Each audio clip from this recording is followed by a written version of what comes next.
Welcome to the R4 webinar. R4 is our way to describe marketing in plain business language. So we're going to go through the R4 framework for marketing for builders and remodelers. So we're going to get into kind of what that R4 means in more detail, but again, really just an easy way to describe our approach to marketing for local businesses. So let's go ahead and jump in. I'm going to share my screen here and I'm going to present. So design build marketing, we do digital marketing for builders and remodelers. And today we're going to go through the four proven strategies, guaranteed to triple your sales. Today we're going to go through the 4 proven marketing systems guaranteed to triple sales. Now, this is if you just do a little bit of work on these. If you nail all 4 of these, we're looking at much more like 5x to 10x your growth. So significant growth if we really nail all of these systems. But that's not typically what we see. Most people aren't ready to go that aggressively after new business. So today what we'll cover, we're going to go through a quick overview of our approach to marketing. And I touch on the challenge that we see most commonly when we start working with people. Then we'll go into the R4 framework. We'll go through the leaky funnel model. We'll go through complementary tools here at the end, and then we'll wrap up. We'll cover any questions that people might have at the end. You're welcome to send questions through in the webinar, kind of in the chat and Q&A, but we'll probably wait until the end to cover those. All right, so I will do my best to make this succinct and valuable. I can't say that it will be short. There is a lot to cover today, but the time will be well spent. So I would recommend focusing so that you get the most out of the content. But again, this is your time. By all means, you multitask if you would like to. My recommendation would be let's focus on growing your business. All right, so who am I and why listen to me? My name is Jake Marsh and I run Design Build Marketing. We do digital marketing exclusively for builders and remodelers. So we do not work with chiropractors. We don't work with restaurants. We focus on builders and remodelers only. So that gives us a very clear understanding of you, of your language, and of your clientele. So we come into a conversation with you and an engagement with you very clear on what we need to do to win more business for you and make you a leader in your local market. So if we look at some of the case studies here, big increase in conversions and organic traffic. Here we're looking at phone calls and website visits, organic traffic and phone calls. So you can see here, these are primarily SEO case studies. We do have some for ads as well, but you'll see here kind of up and to the right, which is kind of what we want to see. It takes some time to really get some momentum, but we have really good success with all of our campaigns, again, for builders and remodelers. So let's touch on our approach to marketing. So when we say we do marketing for builders and remodelers, this is kind of the overview. Our goal is to make you a leader in your local market. When people think of building custom homes or remodeling their property, we want them to think of you. And the easiest way that we want to do that, easiest way to summarize how to do that, is that we want to have you be omnipresent, digital omnipresent. This means we want people to see you on social media. We want people to see you when they do a Google search. We want people to see you via emails. We want to be in front of your clientele as many different ways as possible so that it becomes very clear that you are a presence in the local market. If they see you on one platform, maybe they remember you. If they see you on multiple different platforms, they start to think that you are a dominant force in your market, which is the ideal scenario. So as we look at our growth model, the 3 categories that we focus on are driving leads, maximizing conversions, and optimizing results. And these are a little bit more marketing terms. The R4 framework is going to kind of break these down into a kind of a different model or different structure to discuss them. But when we talk about driving leads, we're looking at organic SEO, driving traffic to your Google business profile and website. We're looking at paid advertisements on all of the platforms that you probably can imagine. We also look at your database. We want to work on getting referrals and resell with past clients. We also want to look for reviews. We want to look for reviews from past clients as well. So we really want to leverage that database that's kind of a gold mine that people are sitting on that they often don't realize. Maximize conversions. If we go drive leads to your business and you're not able to capitalize on them and maximize the conversion of those leads, we're sort of wasting our time and money. So we're going to go through how we do that. Big focus on your website, big focus on reputation, and big focus on automation to make sure that people get contacted quickly and get followed up with over a long period of time. All right, and then lastly, we want to optimize results. We want to make sure that we're measuring everything that we're doing to ensure that we're getting the best results possible. When we spend on ads, are we getting the return that we expect? When we make changes in our SEO strategy, are we seeing the increase in traffic that we would expect? So we optimize results by analyzing the data and making adjustments along the way. So as we kind of change this a little bit and look at normal business language as opposed to the marketing techno babble, that's where the R4 framework comes in. So when we look at being responsive, reputation, referral and resell, and then reach and retarget. So I've got a couple extra R's in there, but they are in 4 categories. So the fundamental foundational piece of our marketing framework is to be responsive and ensure that you are contacting leads quickly and following up with them over time. If you are contacting them, but you don't have a good reputation on Google, if you don't have a good social media profile with recent posts and high quality photos, your reputation is going to suffer. You're going to lose people. Referral and resell, we want to make sure when you win the business, you do the work for them, you put this time and energy into acquiring the customer and serving them well. We want to make sure that you continue to get referrals and repeat business from them. So we're very intentional about that. And then reach and retarget. This is where we come in and focus most of our time on new leads for you, but the other pieces are foundational. We really want to have those in place before we go start doing ads, before we start doing SEO work. Because if we don't have these pieces in place, leads are going to fall through the cracks. So the challenge that we find is really around unrealistic expectations. And it's very easy to do, us included. I'm doing marketing for our own business, and I find myself in the same category. All of these people out here, there are so many people and there's so much potential. Most of the time we overestimate that, but we underestimate the effort that it's going to take to capture a good portion of that business out there. So this is a big challenge for us. What I often hear is, I need leads. I want more money. Well, this is what I usually find when we really dig in. The reality is people are buried. They're not getting to leads quickly. They're not following up enough over time. So there's a lot of wasted effort, a lot of wasted money when it comes down to looking into things. So we call it a leaky funnel. We want to progress people through the funnel from visitors on your website to leads, to bids, to jobs. This is, of course, the sequence that we all kind of know about, but there are a lot of little leaks in that funnel. There are a lot of places where people fall through the cracks. And that is a big part of our focus, to make sure that every dollar we spend, every lead we bring in, we make the most of. Because when it's small volume, we've got a little drip. We have a little leak in the funnel. That's probably manageable, still not ideal, but this is what happens when we start driving significant lead flow. That volume creates a lot of lost opportunity. So let's look at the buyer journey. A couple stages here. Someone's going to go find you online, they're going to get exposure. They may provide contact information, and then at some point, they're going to make a builder selection. Well, let's kind of dig in between there. Once they find you, they're going to go to Google and look at your reviews. They're going to go to Facebook, check your profile out. They're going to look at your website. They're going to maybe even go to LinkedIn, and all of those things kind of build your reputation. It's an area where people can fall through the cracks. Now, after they make contact, or I should say after they provide their contact information in some way, it's very important to follow up with them. When we say quick response and long-term follow-up, this is where we mean. We won't want people falling through the cracks. Critical to get back with them in 5 minutes, contact them at least 7 times, and then contact them over a long period of time. These are all places where you can have cracks and leaks in your funnel. And any of these places where we're not hitting on all cylinders, you're burning money. So we don't want to waste time. We don't want to waste money. Our model is to lay a strong foundation to make sure that we don't have cracks in the system where they're going to fall through.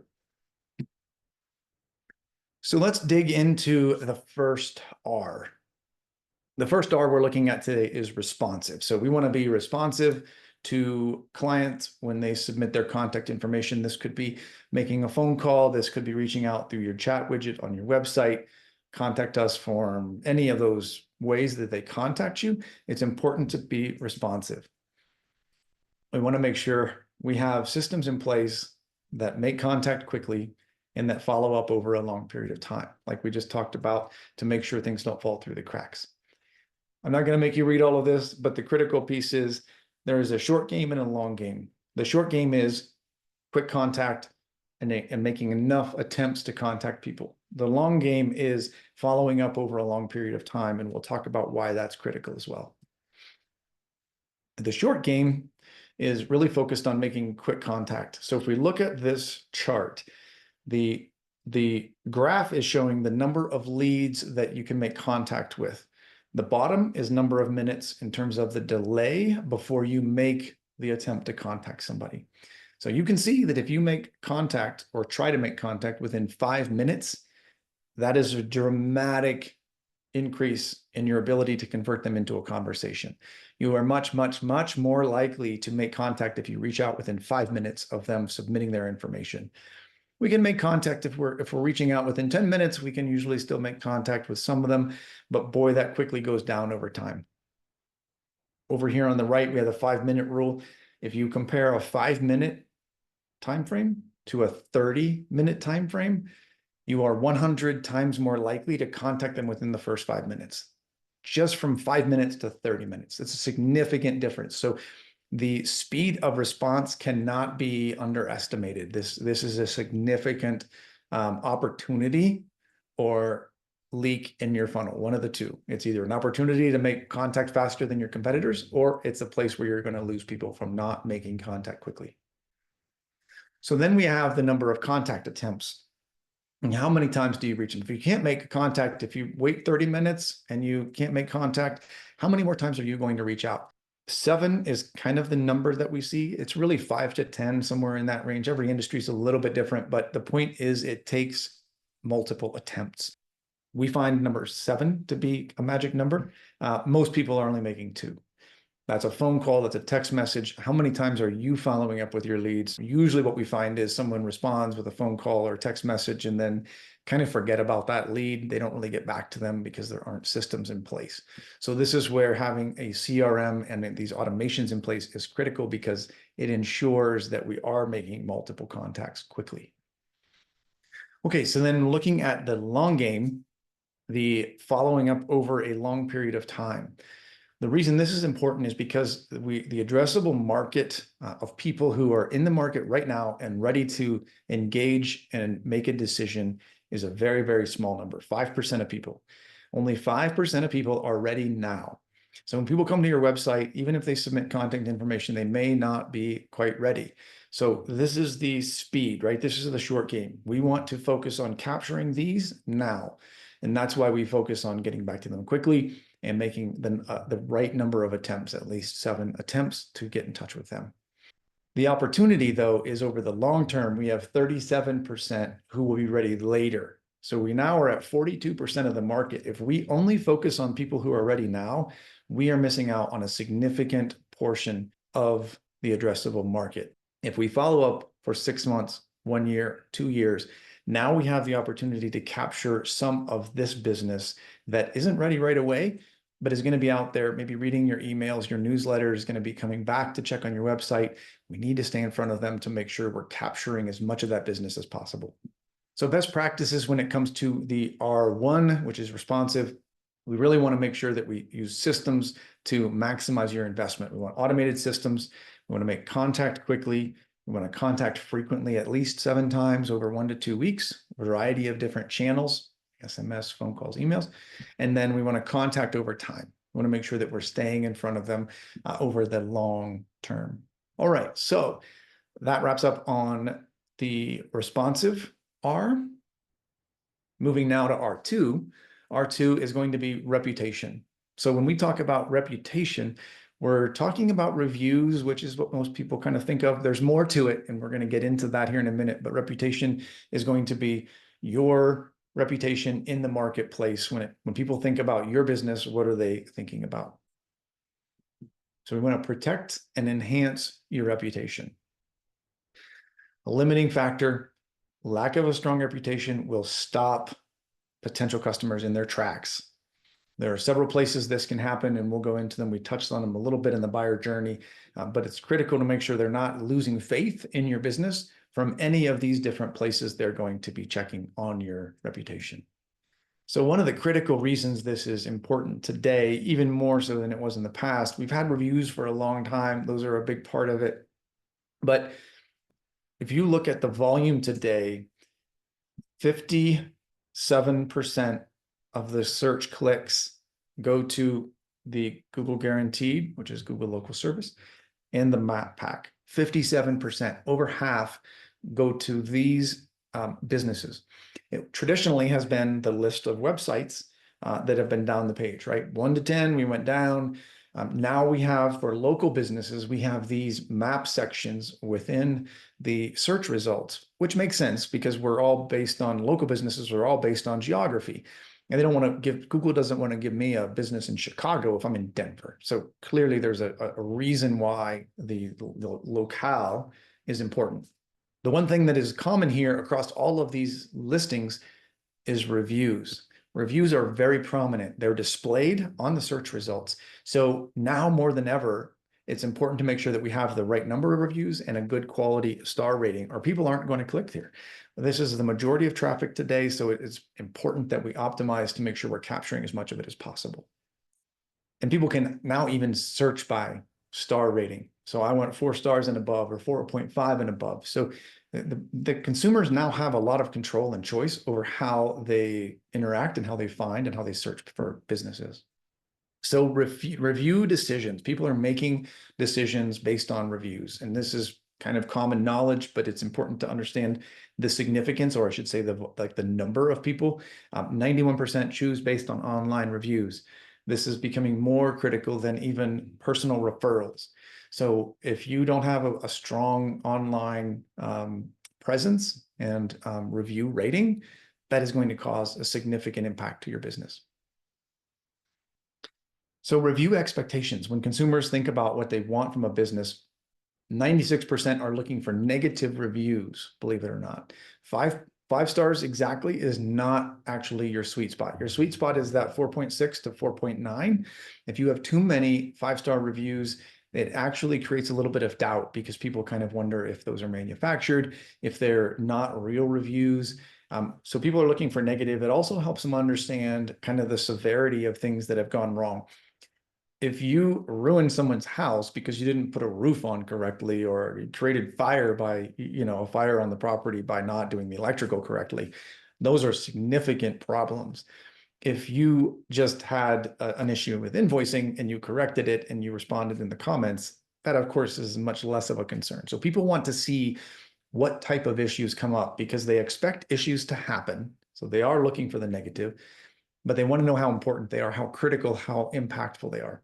So 65% of people want over 50 reviews. So they're expecting a lot of reviews. That can be difficult in our space. 50 is a pretty big number. Now, this is across all industries, so they may not expect quite as many from us, but it is very important to know that they do expect a large number in general.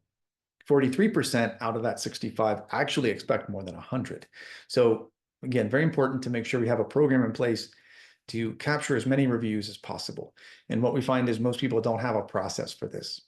They get some reviews, but they usually get them just by people providing them on their own without asking, which is not very regimented or predictable. So what are the barriers to reviews? Because you all do great work. Well, hopefully all of you do great work. But the reason people don't review when we dig in is a lot of people don't know that you would benefit from reviews. Despite checking reviews, a lot of people don't think about it when it comes to getting their own service. So it's important to make sure that they know that you value reviews and that it would be helpful. Number 2, they don't know what to write. They get a little bit of writer's block. My review is going to be published on Google. It's going to be visible to everybody to read. And if I spell something wrong or I say something dumb, so what to write kind of presents a problem. So that writer's block is important. Number 3 is the time to write. Everybody's busy. Writing a review that's going to be published, put out there on Google, is creates a little bit of anxiety. And so it takes a little bit of time. So a big portion of people don't have time to do the review. And it's kind of a combination of 2 and 3 there, because it takes some time to write something that is presentable for a public display. And then number 4 is remembering to write a review. They may have great intentions. You may ask them once and they may say they're going to do it. 2 weeks goes by and I have family issues, I have vacations, I have work problems, and I have forgotten completely all about committing to doing a review for you. So very important to ask multiple times. We'll go into that in our other content here in a bit. So if you wanted to get into doing some reputation management on your own, there are tools out there that can help you kind of facilitate getting reviews. We have this we put in place for our clients, but if you don't have someone providing that service for you, there are tools that can help you get as many reviews as possible and you leverage those in as many ways as possible. So beyond reviews, that is not the only thing that matters. Website is critical. Your website, its design, its performance, and the overall experience is critical to maintaining that reputation. So this on its own is not necessarily going to maybe crush your results unless it's really bad. But again, these are all factors people are going to look at. The design impact, if your design is not kind of modern and intuitive and easy, that's going to impact their view of your professionalism, of your kind of credibility. Mobile importance. Over half of people won't recommend a business if they have a kind of a poor mobile website. And then bad experiences are going to ruin your chances of getting someone back. So these are places where it's not reputation in the sense that you normally might think of with reviews, but it is very important and does have a very big impact on their view of your credibility and reputation as a business. So then another aspect is social media. Now, social media and reputation, maybe again, kind of same thing. You might not think of as a clear connection here, but people are going to go to social media and look at your Facebook, your Instagram, your any other profiles you might have. If you don't have consistent activity, if you post infrequently, or if you post kind of, iPhone photos that are, at an angle or not good quality, those don't reflect well, right? So imagine you going to a provider, a builder, a remodeler, and they didn't have a post since, a year and a half ago, and that content was poor quality images and just not very good content. It really impacts the view of your view of that business and their credibility. So social media is important as a supporting kind of platform, not really driving business necessarily, but it does support a good reputation. Brand recognition. So when we say omnipresence, we want to get you exposure in the marketplace, and we want to have your brand showing up in as many places as possible. And this is kind of a stat that kind of substantiates why we want to do that. If I recognize a brand, I'm 71% more likely to be comfortable doing business with them. Just kind of seeing the name, knowing the name, kind of starts to establish that business as a reputable provider. In my market, it's there's Plumbline is one of the ones that come to mind, right, from plumber's perspective. Elkstone Basements is a really good basement, remodeler here. So these are companies that I've just seen their brand over and over again, and now because I've seen those brands enough times, I recognize it, but then I also, because I recognize it, I assume that they are good at what they do. So again, brand recognition is critical. This is one of the reasons we look at kind of that omnipresent marketing. Best practices for reputation. And kind of go through all of the stuff we went through. Review count, the total score, and your frequency are all important. It's good to get consistent reviews over time. You don't want 20 today and then no reviews for a year. It's better to get 1 or 2 reviews per week or even per month over time. Fast website, optimized for mobile, very critical. People underestimate the importance of the website today. It is still critical. Social media activity, people are going to look at your profile. Just to have some content out there to kind of keep people engaged and kind of representing yourself as a professional quality business. Authoritative content, we want to make sure that we are putting content out there and getting exposure in the right places that build you up as an authority in the local market. Okay, so referral and resell. We look at the third R. Again, we have 2 of them here, so technically with multiple, but referral and resell are very closely related. You do a good job for people. We want to make sure that we're maximizing that relationship and that investment in the relationship. Time and money to acquire that lead, close the business, do good work for them. don't let that relationship die off. We want to make sure we're staying in front of them. Reselling past clients, they're 10 times more valuable than their initial purchase. These are general statistics, so that might be different in our space, but people are going to do at least another job or two typically if they're doing a small bathroom or kitchen refresh. They are 5 times the cost to find a new lead as opposed to reselling a past customer. So 5 times more expensive to acquire a new customer. And then 50% more referrals. People who do repeat business, who really get a good feel for you doing solid remodel work, are going to refer you more because they've now seen you do that good work a couple times. So then moving into referrals, 4 times higher conversion. You're going to start off on a much better foot with them. You're much more likely to convert them and really kind of have a better relationship with them in general. 25% more profitable. They are going to generate more profit than the kind of average Joe off of the street because they're going to trust you more. They're going to put more faith in you. They're likely going to follow your recommendations for upgrading here and there and those types of things. So more profitable and more loyal. They're going to stay loyal to you over the long term, much more so than a average Joe off the street. So who refers? 83% of people say that they're willing to refer when someone does a good work. How many actually refer? 29%. You must ask your clients for referrals. They need to know that it is something that you would like, that is part of your business, that you value referrals. So it is important to make sure that they understand this. If they're not asked, they're most likely not going to refer you. Plain and simple. So we want to be intentional about some type of referral program. A structured program is important because if it's not structured, if it's not regimented, it's not regular, it's probably not going to happen. So it's amazing how many people say that they do referral business, but they just kind of happen into referrals here and there, and they're not putting a kind of a model in place that really supports that. So ask early and often. Consider incentives. Interestingly, cash incentives are not as valuable. They don't have as strong of an impact, but incentives are fun. Make it fun. Provide value, of course, in everything that you do. Treat your past customers like, with kid gloves, with white gloves, treat them like gold. And then do special touches to make sure they know that you value them.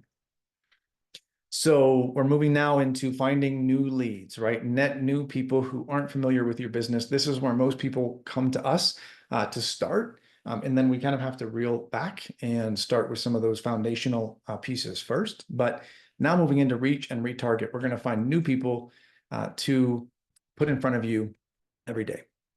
So going back to what we said earlier, we're going to drive leads, and these are the 3 primary categories or places we're going to do that. We're going to put time and energy into organic search engine optimization to get you ranked in Google's results, both on the map as well as in the normal results. Paid advertisements to get you quick return, get your pipeline full quickly. And then we also want to leverage your database. This is something a lot of people overlook. We want to leverage that, those past relationships for reviews, referrals, resell clients all around. So if we look at the first component of driving leads is that local SEO or general SEO, there are some differences between the two. Those are slightly different. So in general, search optimization is a very, very big, broad category. And if I went into the details on this, it would put all of you to sleep. So I'm not going to go through everything, but what I will kind of touch on are the top categories here. So with regards to SEO in general, we have technical SEO, which are the kind of the technical makeup of the website. On-page SEO, which is the content, the structure, which communicates to Google what your message is. Off-page SEO, which is what's happening around the rest of the internet. Are people linking to your site? Are people mentioning your site? Are you coming out in press releases or other publications, right? So off-page means off your site. And then deep content. We want to make sure we're generating new, interesting, valuable content for your readers. Lastly, provide value to your prospects. This should be the cornerstone of everything you do. Provide content that helps them make decisions, provide content that helps them understand what you do. Really, that is kind of the focus of all of the marketing pieces, is we want to communicate your business, your values, what you do, and help your consumers make good choices. So looking at local SEO, this is one of the areas that you can really impact. So I want to kind of share some things with you. When we look at traditional SEO, the last client that we brought on board, if we come back here, the last client that we brought on board and ran an audit for, we had over 1,200 items that we needed to update on their website to fully optimize the website. Now, that was just technical things that were then changing page titles, updating meta descriptions to be better aligned with their content, updating header tags, H1 tags. So these are some of the technical things that might put you to sleep. But we had a list of over 1,200 of those that we have queued up, teed up, and ready to do that are going to impact the client's ability to get ranked. So there are a lot of things that go into an SEO program. I'll focus today, though, on local SEO because this is something that you can have an impact on. So these are the top things that we would recommend for maintaining, or I should say, gaining some presence in the map pack is claim and optimize your Google business profile. That's the foundational piece of getting ranked on Google. Make sure that you claim it. That is not the same as just having a map listing. So there's a difference. Customer reviews, the single biggest thing you can do to get ranked and stay on top is getting reviews. What better way for you to communicate with Google that you do good work than to have your customers tell everybody else publicly on Google by giving you a 5-star review? That is the single biggest thing that you can do to drive more business. Name, address, and phone number. Online directories are important. We want to make sure people know where to find you. That name, address, and phone number should be consistent across all of the different online directories. We find that it is not typically consistent, and most of our clients are not published on very many directories. There are probably thousands, definitely hundreds. There are over 100 that we go after and put our clients on. On-page SEO just means, does your website content and structure align with your Google business profile? There needs to be alignment in order for them to want to put your Google business profile up in the map results, because they know if your Google business profile shows up on the map results, there's a likely chance they're going to go to your website. So they need a consistent message between the two. So that's local SEO. Once we do those things, you want to stay active. You want to make sure you're updating photos. That can be your work, that can be clients, a team, any of those things. Kind of update your photos frequently, post frequently. These are things that we do for our clients as part of our SEO program. Respond to reviews. When you get reviews, it's important to respond, both positive and negative. And then answer questions. Answering questions is also critical to make sure that we're kind of giving people answers. Ideally, if you have a question that is asked a lot, I would even suggest that you have one of your clients go ask you publicly on there so that you can give the answer so that people are able to get answers to their questions before they even need to ask. So paid ads, let's move into the fast way to get money. Search engine optimization takes time, at least going to take 3 to 6 months. We can see some movement quickly, but it just takes time. If we have over 1,200 tasks to do in a technical SEO website update, you can imagine that takes time to get through those. So at a minimum, we're looking typically 3 to 6 months. More normally, we're going to see 6 to 9 or even 12 months before SEO starts to generate tangible results. In the meantime, we recommend paid ads. That's one of our core strategies to get started. That is a quick return, quick results, and it's very easy to measure. So we'll go into that. The typical platforms that we see out there are, you're familiar with Facebook, which is Meta, which is Instagram and Facebook, Google pay-per-click, Google local service, LinkedIn, Pinterest, TikTok. I mean, there are more, but these are typically the ones that we see. So the paid ads formula. So the benefits of this are we have instant traffic. We're really getting results very quickly in a short time frame, and we can make quick adjustments to make sure that we're maximizing the results. Advanced targeting. We are able to narrow in on a specific zip code or zip codes, city, market, demographics. We have extremely refined and very detailed ways that we can limit our audience, which is extremely helpful. Measurable return. We know what we're spending and what we're getting back. We track those. We make sure that we're have all of this in our CRM that we provide for our builders. And then budget control. If we need more business, we can increase the budget. If we don't have funds for a month, we can decrease the budget. We have the flexibility to kind of control that with ads. So that is a very big benefit as well. So then retargeting is very similar to ads. It is a type of advertisement, so it is paid ads. However, it is a very specific type of paid ads. So the retargeting process you've most likely experienced, someone shows interest. So I use the Nike shoes as an example. If I go look at Nike shoes on Foot Locker or Nike.com, that's me showing interest. If I don't make contact or I'm not ready to engage yet, I don't make a purchase in the case of Nikes, I am going to be given more ads. So Nike will probably be giving me more ads. If it was on Foot Locker, Foot Locker would be putting ads in front of me, probably for Nikes, but maybe some other brands as well. So we're going to go back and continue to market to the people who are showing some interest but didn't take action yet. So that gets us attention. Ultimately, that drives them back to the website, ideally, and then they convert to a purchase. So that is the retargeting process. So the value in this is we typically see a significant improvement in engagement. The people that we are putting these ads in front of have expressed interest, so it's a slightly warm audience. That is a great kind of fertile ground to be investing in more ads. They're very inexpensive as well, which is great. Brand search, we see over 1,000% increase in brand searches, meaning people searching for a brand. That is a great way to get awareness in your market.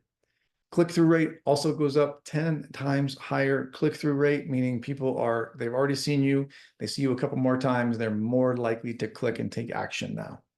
So significant value in the retargeting ads. Looking at the formula, so we're going to build our audience. We can do this with people who watch a certain amount of a video.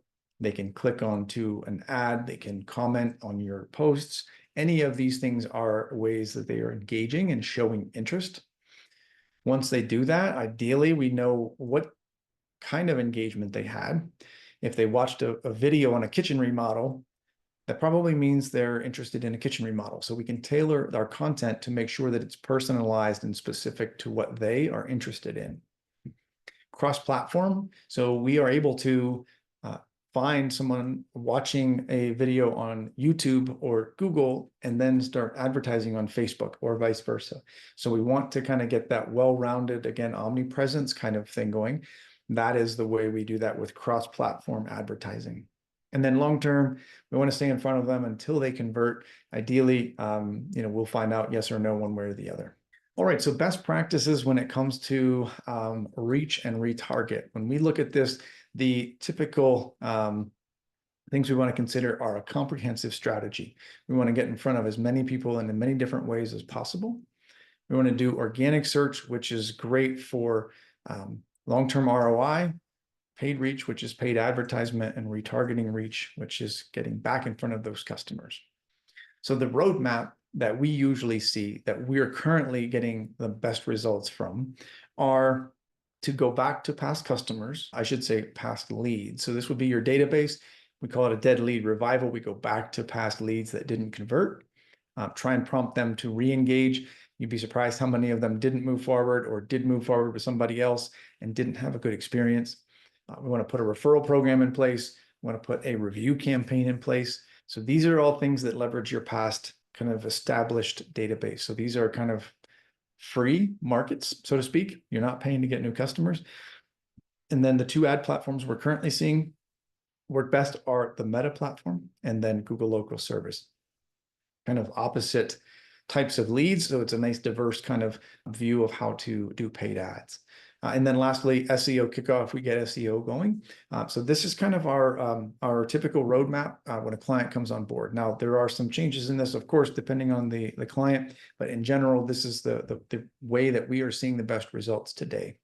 So let's go back to our leaky funnel model, and I'll call this the tale of two builders. We've got Builder Bob and we have Builder Bill. So we're going to go back and look at the leaky funnel here, right? We want people coming in to top of funnel. We want visitors to turn into leads, leads to turn into bids, and bids to turn into jobs. And we talked about places where these are falling out. If we don't have a good reputation, if we don't have a good website, if we're not posting on social media and putting good content out there, Those are all places where we have leaks in the funnel. If we're not making contact quickly enough, if we're not making contact enough times, or over a long enough period, those are all places where we are losing money. So that's our leaky funnel in the buyer journey. So if we're going to look at Builder Bill and Builder Bob. So Builder Bill is doing some pretty good business. We have 20,000 visitors we're driving to his website. 5% of those are converting to leads, which is 1,000 leads per month. 10% are converting to bids, which is 100. 100 of those bids with a 20% conversion rate are turning into jobs. That means we've got 20 jobs per month that we're generating for Builder Bill. There are only a couple places where my business can help impact things. The two places where we can help are the visitors to leads and leads to bids. We're not going to come in and talk with you about how to convert more jobs and do your pricing differently. That's outside of the scope of what we do. However, we can influence those first two. So let's look at the big impact that we can have from very small improvements. So as we look at changing the 5% here at the top and the 10% in the second one, we're going to look at changing 20 jobs to 41 jobs. 20,000 visitors, we're just going to bump that to 8%. So we're going to do a better job of converting those people on the website or landing pages by better call to action, by better incentives, by better communicating your message. That increase in leads goes from 20,000 down to 1,600. Now remember, on the past slide, we had 1,000 leads. So that 5% to 8% ended up being 600 more leads. Now, with those leads, we're going to put systems in place that respond quickly. When they become a lead and make contact, we want to get to them quickly. We want to follow up enough times, and we want to follow up over a long enough period. So this is back to our, short game and long game. Changing from 10% to 13%, we had 100 bids on our last slide. So Builder Bill is doing 100 bids. Builder Bob is doing 208 bids. Same 20% conversion rate to jobs. 41 jobs versus 20 jobs. So those small little incremental increases have a huge impact. So when we say it's important to make sure we're not letting things fall through the cracks, this is a view of the impact. This tale of two builders really illustrates what we see day in and day out with people who aren't ready to handle the leads we bring them versus the people who are putting processes and systems in place to make sure they maximize their investment. All right, so that wraps up our content. So we're now at a point where we have quite a few tools and resources that we make available. We'll go through these quickly here today. So the tools and resources that we can make available, number one, marketing checklist, contractor marketing ebook, and then we also do a marketing audit. So the marketing checklist is the ultimate builder and remodeler marketing checklist. We've got sections of different types of marketing initiatives. You can go through in each of those and make sure that you're kind of checking the box on all of the different things that you might need to do or could consider doing. We have a marketing ebook, which we have available. This goes into much more detail on kind of the changes in the industry, changes in the marketing landscape, and things to be aware of. So it's much more tangible, much more substantial in terms of content and information. Lastly, we could do a marketing audit. So our marketing audit is pretty comprehensive. We're going to go look at your website and performance. We're going to go look at where you're positioned in all of the search engine results. So are you at number 5? Are you at number 10 when people search for common keywords? So we go through all of that in the current state. We identify areas of opportunity. You're going to leave that marketing audit with a good understanding of where you can make some changes that will have an impact on your business. So this isn't just information where we tell you what we want to do for you. We're going to give you some information that you can take action on. Now, ideally, if you don't have time to do that, we would love to help, but that is not a requirement. This is completely complimentary. I just did one after our last webinar. We did a marketing audit and found some really good opportunities for a builder that we talked with. So those are complimentary, available to you. Those are some of the tools that you have available from us. That wraps up the content for today. Thanks for watching our webinar on R4 marketing methodology. Hopefully you found the information helpful and insightful. If so, definitely like and subscribe. Really helps others in the industry find the content as well. If there's anything else that you might need with regards to help with your marketing, please do reach out. We'd love to talk with you. Otherwise, we'll see you in some of our future content. Thanks again.